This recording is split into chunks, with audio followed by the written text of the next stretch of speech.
Selama beberapa dekade, teori konspirasi telah lama menangkap pikiran banyak individu dan kelompok di seluruh dunia. Yang terkenal akan selalu muncul di benak saat seseorang mengucapkan frasa teori konspirasi dengan keras. Kata-kata itu sendiri memunculkan pertanyaan seperti apakah pendaratan di bulan benar-benar dipalsukan? Apakah alien benar-benar memiliki andil dalam pembangunan piramida? Dan apakah benar-benar ada tatanan kuno suram yang disebut Illuminati yang mengendalikan peristiwa dunia sekitar kita? Tentu saja, jawaban untuk semua pertanyaan ini seringkali dengan jelas dan tegas tidak. Sekarang tolong tinggalkan aku sendiri. Tapi mempelajari dunia teori konspirasi, mengumpulkan dan menghubungkan bukti dapat menjadi ladang imajinasi yang menarik ketika semuanya dilakukan dengan senang. Tapi seringkali juga ada sisi berbahaya dari teori konspirasi dan kami tidak bermaksud terlalu dekat dengan kebenaran sehingga Man in Black muncul di pintu depanmu dan menyeretmu ke area 51. Tidak. Penting untuk diingat bahaya yang dapat dilakukan oleh beberapa teori konspirasi adalah kebenaran yang disayangkan bahwa sejumlah teori konspirasi terutama yang lebih umum dalam beberapa tahun terakhir sering digunakan untuk secara tidak adil menjelek-jelekan agama atau etnis minoritas tertentu. Memposting tentang alien kuno bisa menyenangkan ketika kamu ingat bahwa teori konspirasi tidak memiliki pengaruh nyata di dunia nyata. Tapi, garis harus ditarik di suatu tempat begitu teori mulai masuk ke wilayah yang tidak pantas. Yang terbaik adalah menyadari bahwa hanya ada sedikit kebenaran di dalamnya. Ada satu teori konspirasi terkenal, bukan teori dendam atau berbahaya, yang telah teruji oleh waktu hampir selama pendaratan di bulan atau area 51. Siapa yang membunuh Presiden John F. Kennedy? Kita semua tahu atau mengira kita tahu apa yang sebenarnya terjadi pada 22 November 1963 pada hari yang menentukan di Dallas, Texas. Tapi bagaimana kalau itu intinya? Kita mengira kita tahu tapi masing-masing dari kita berpikir secara berbeda. Ambil tali merah dan topi kertas timah paling mengkilapmu dan duduklah. Teman-teman, selamat datang di SCP-001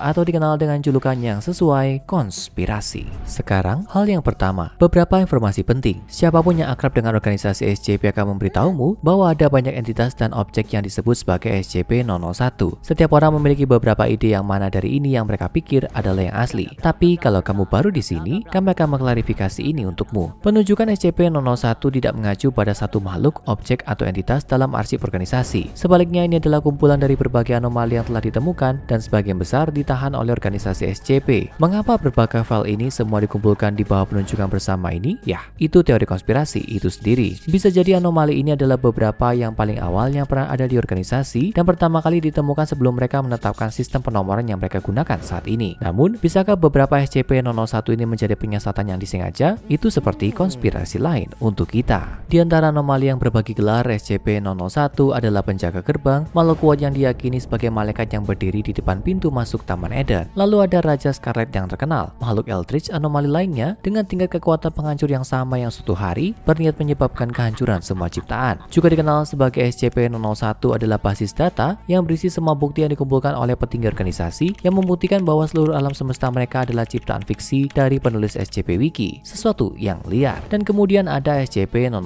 ini, konspirasi itu sendiri. Seperti yang kami sebutkan sebelumnya, ini terkait dengan pembunuhan Presiden Amerika Serikat John F. Kennedy, berhubungan sangat erat. Setidaknya selama beberapa detik sebelum itu muncul dari sisi yang lain, yaitu karena dalam hal ini SCP-001 adalah peluru yang membunuh JFK. Sekarang, sejarah memberitahu kita bahwa pada hari Jumat 22 November 1969, Presiden Amerika Serikat ke-35 John Fitzgerald Kennedy sedang mengendarai mobil terbuka sebagai bagian dari iring-iringan mobil kepresidenan yang melintasi Dealey Plaza di Dallas, Texas. Seorang mantan marinir Amerika Serikat bernama Lee Harvey Oswald menembaki presiden melalui jendela gedung di dekatnya, secara tragis membunuh JFK. Tapi sejak kematian Kennedy ada spekulasi yang merajalela tentang apa yang sebenarnya terjadi di Dallas. Sebagian besar teori menunjukkan bahwa ada organisasi rahasia yang terlibat atau beberapa penembak selain Lee Harvey Oswald. Menurut organisasi, melalui beberapa cara anomali, tembakan yang membunuh John F. Kennedy ditembakkan oleh beberapa penyerang tak dikenal bertindak sebagai bagian dari konspirasi yang sama atau banyak semua penembakan pada saat yang sama. Peristiwa di sekitar lintasan peluru ditetapkan dengan nama sandi insiden 001 Gamma. Siapapun yang hidup memiliki ingatan terkait dengan insiden 001 Gamma adalah bagian dari populasi terakhir di planet bumi yang dapat menyetujui konsep kebenaran bersama. Mereka tahu apa yang benar karena berbagi pengalaman mendengar tentang pembunuhan Kennedy atau menyaksikannya secara langsung atau di televisi. Ketika SCP-001 ditembakkan, itu menciptakan insiden 001 Gamma yang merupakan momen penting dalam sejarah dan juga memiliki efek yang bertahan lama pada semua hal yang mengikutinya. Mungkin belum jelas bagaimana, tapi kita akan melihat dampaknya sebentar lagi. Fakta bahwa beberapa generasi yang hidup pada saat insiden 001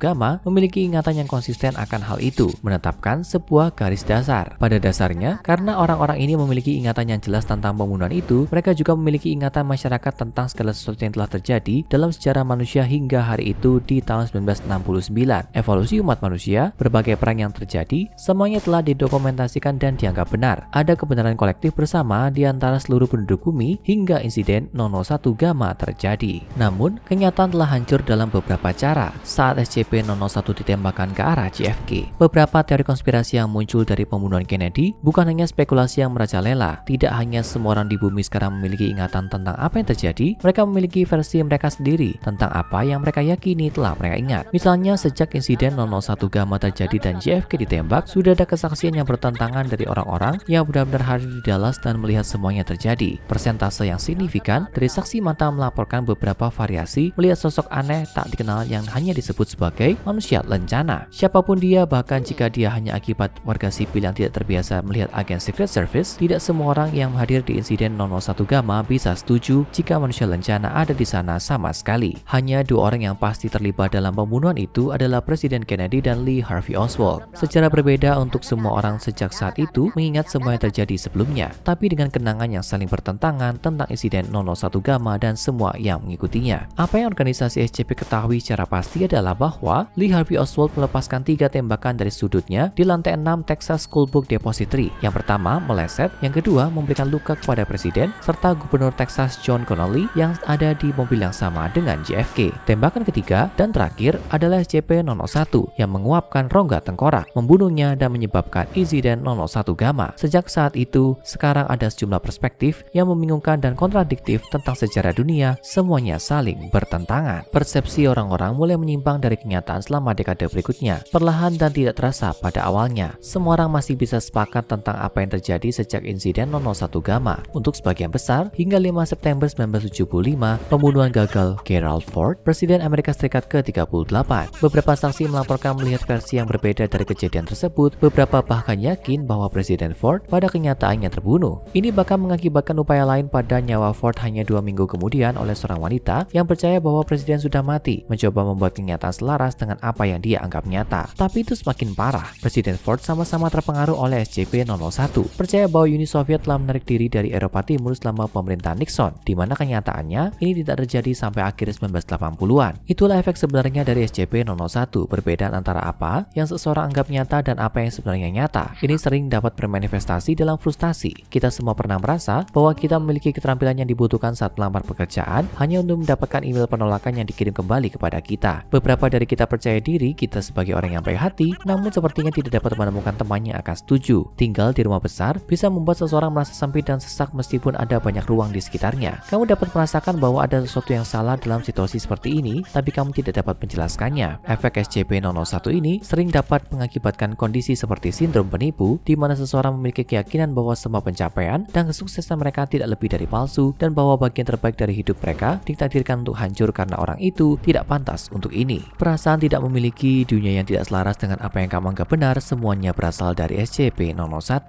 Fenomena yang dikenal sebagai efek Mandela juga tampaknya berasal dari fraktalisasi yang terjadi setelah insiden 001 Gamma. Efek Mandela biasanya mengacu pada ingatan yang dipegang oleh seorang individu atau kelompok individu yang mereka yakini benar, tapi sebenarnya berbeda dari fakta. Misalnya, efeknya dinamai Nelson Mandela yang meninggal pada 2013.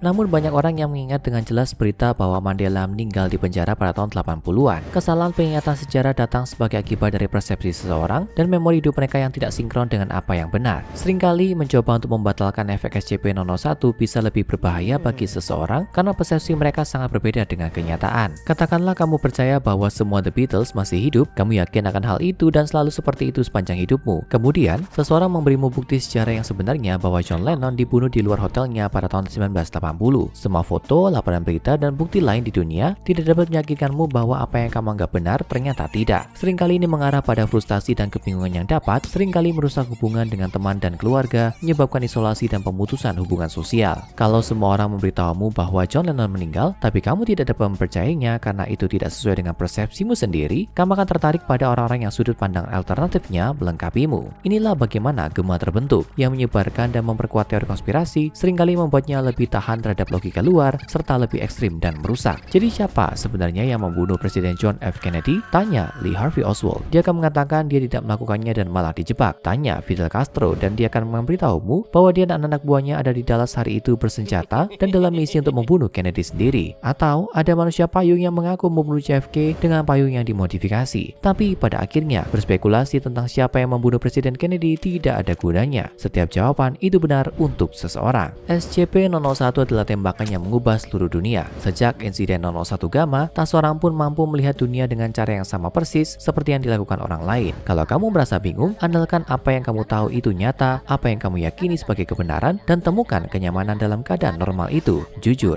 itulah semua yang kamu punya. Sekarang tonton SCP-001 Raja Scarlet dan SCP-001 Siklus Ouroboros, cerita epik lengkap terungkap untuk mengetahui lebih lanjut tentang misteri yang selalu menarik, yaitu SCP-001.